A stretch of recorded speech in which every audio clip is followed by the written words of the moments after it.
already denied liability.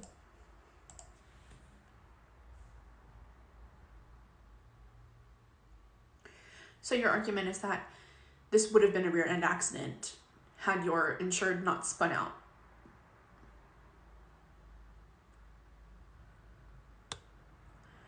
Okay, but that didn't happen, so that doesn't have anything to do with liability in this case. Yes, my insured vehicle was following yours, but your insured also hit the side of a toll booth, and as a result, hit that side so hard that she spun out and went backwards from the force of the impact, which would have shortened my insured's response time. And the damage to the vehicles is corner to corner, and it's your passenger corner at that.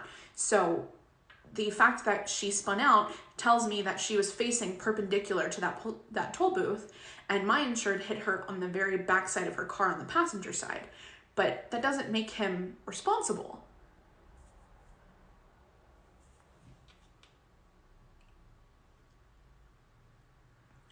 Okay, but there needs to be a different argument there, because saying that, oh, this would have been a rear end accident and he would have been liable, is first of all false, and second of all doesn't have anything to do with this because it wasn't a rear end accident. Your insured reported it that way, but again, rear end accidents are bumper to bumper. That's not what happened here. And second of all, rear end accidents don't automatically make the trailing party at fault. There are sometimes extenuating circumstances. 99% of the time, yes, that's going to be true, but this is also a case of extenuating circumstances. Your insured was not paying attention, admittedly so. She hit the side of that toll booth and she wrecked her vehicle so hard she totaled it.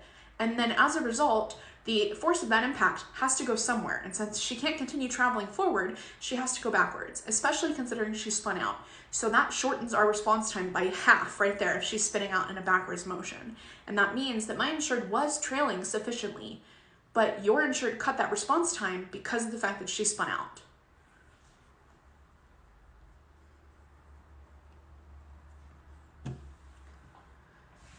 Okay, so you're saying that you've already denied liability on this. Do you have the police report? Okay, do you have the damage photos of my insured's vehicle? So what do you have?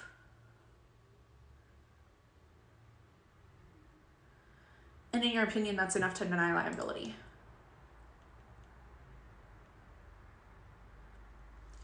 All right, well, I would recommend reviewing this with your supervisor because this is absolutely going to go to arbitration.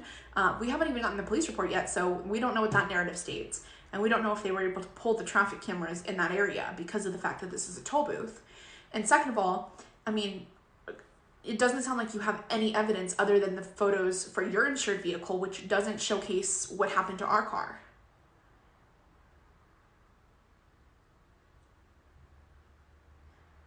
Okay.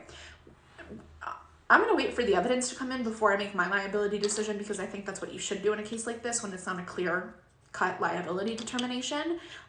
If you have decided already to deny liability, that's fine. Send me a copy of your denial letter, please. I'll go ahead and review the evidence and more than likely send this case to arbitration. Great. Have a good day. Bye-bye.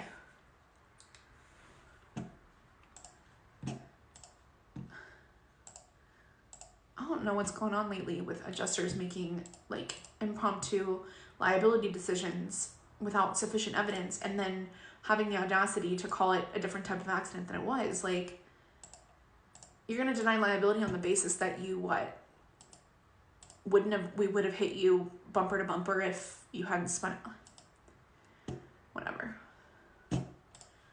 I'm confident that my insured did not cause this, so I'm going to wait for that police report to come in, and if it's favorable, which I'm sure it will be, I'm going to send this to arbitration, because what the fuck?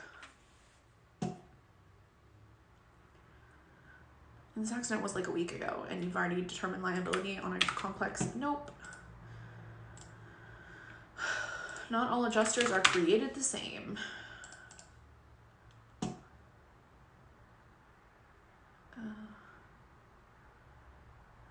Why are you calling me? I got nothing for you, sir. You don't even have coverage.